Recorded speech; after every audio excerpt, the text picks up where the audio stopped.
Here with Northwestern State men's basketball coach Mike McConathy. The Demons, a one-game week this week, and it's a very familiar face. We'll get to that in a moment. But, Coach, looking back toward last week, a couple of really, I think you said, kind of similar type challenges in Rice and Tulane, similar type teams, kind of dissimilar results. That first game against Rice, a great start, a great first 25 minutes or so, and then a tough one on Tulane. Coming out of the week, what did you take from those two games? Well, Rice, one, we were familiar with Rice. We played Rice 3 previous years, so we understood who they were and what they were, and they're very talented. They ended up actually going out to Cal Santa Barbara and beating Cal Santa Barbara, coming back from 20 to beat them on Saturday. So we knew a little bit about them. Tulane, we have never played Georgia State, where Coach Hunter is coach, or IPUI, where he coached during my tenure, but they had similar attacks, but their pieces were different. But the matchup that Coach Hunter runs is a nightmare for me and my staff, because we didn't think that we would have any trouble with it, because one, we think we got pretty good shooters, and two, we think we got pretty good passers. And were we surprised, because they just hammered us. They scored 34 points off of turnovers. And if you subtract 34 from 79, you would have won the ball game. If you just don't, that doesn't happen. So I mean, that's a struggle. But the Rice game was exciting because we had a good crowd. We showed some great moments that people could possibly get behind and feel good about, that this team can be successful. I hope many of them didn't watch Saturday's game. Well, Brian White was one of those guys that Tuesday night against Rice really put on a show, 26 points, 9 for 11, and starting to see exactly what he can be when he's healthy and comfortable. Yeah, I mean, he did a great job, and he attacked. He's 9 for 11 from the floor, missed a shot in the lane for one of his misses. It was about 4 feet from the bucket, but did a great job of just 4 for 5 from the three-point line, just 4 for 4 from the free throw line. He just had a great game all over around. You know, he did a great job. He kept the pressure on them. And one thing that's been really, really great for our point guards coming off our high ball screen is the fact that there's somebody locked on to shooters in the corner. And we hadn't had anybody locked on shooters in the corner in about 4 years.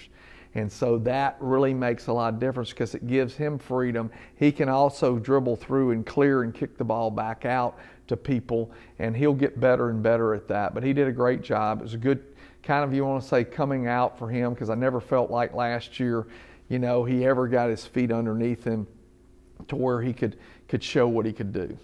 We've talked about the new guys several times, and one of those guys who finally was able to play for the first time this year Saturday was Trenton Basner down at Tulane, and he did a lot of good things, some that showed up in the stat sheet, some that did not. No, he's got an unbelievable feel for the game, and I mean, he would be, to me, in football, he'd be like that quarterback that knows exactly what's going on. He's not playing the point right now. He does work at it some during practice in case we ever get to that place.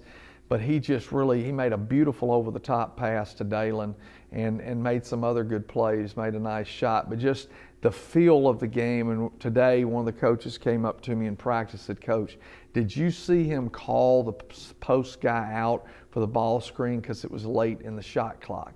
That's things that basketball players do. Not to say we don't have other basketball players, but that's things that he's actually communicating to other players on the floor, and they're doing, and that's what we're looking for, is better communication. Kind of like a coach's son mentality. Yeah, I mean, you know, and he's been around the game, and you know, of course, he played for Coach Spielbauer's dad in Iowa, and you know, he's been extremely well coached, and it's just a lot of fun to watch him play because of that aspect.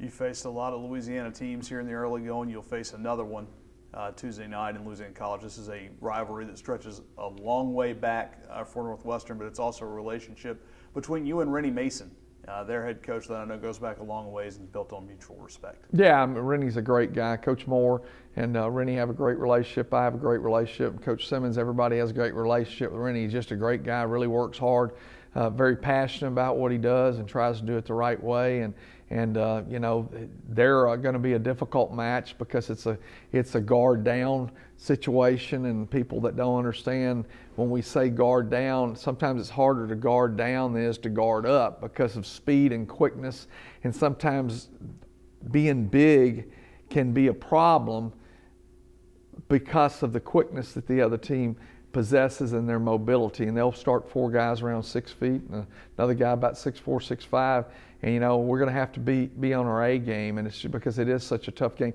The Centenary game somewhat was similar, but they had some larger guys at 6'4" and 6'6" instead of smaller guys that didn't quite have the same speed that these smaller players have. And he's got some really good players. They're doing a great job with their dribble drive offense, and they'll do a great job defensively because they'll just be aggressive and get after you. I know for one thing that we know about you is you like playing Louisiana schools, you like playing state schools, local teams. Thoughts behind that and why that's so important? Well, I've always felt like that, you have natural rivalries, and we don't have that anymore. You go back to history with the Gulf States Conference, and you think about the matchups even within our league now that have the most significance are those state schools that you play because they're tied to communities, with the exception of Stephen F. Austin because that's a long-running rivalry, and it's just across the border there. But I just think that people identify better with that, and when they identify with who you're playing, they're going to be more involved and they're going to participate in the games. When you're playing somebody they don't know anything about, for instance, Rice, even though Rice is not a natural rivalry, it is a game that people know who Rice is, and it's in Houston, so there again they can latch on to that. When you bring somebody in, years ago we had Miami of Ohio come in here. That doesn't mean anything to anybody here, and so that makes a lot of difference when you do. When we play ULM next week, and there again another natural rivalry. But my philosophy is a little bit different than most, and most of the time it's tied to whether or not if it's good for the other team. So I just accept that and go on, and we've got the guys that want to work with us and play with us, and we're thankful for those. All right, thanks, Coach.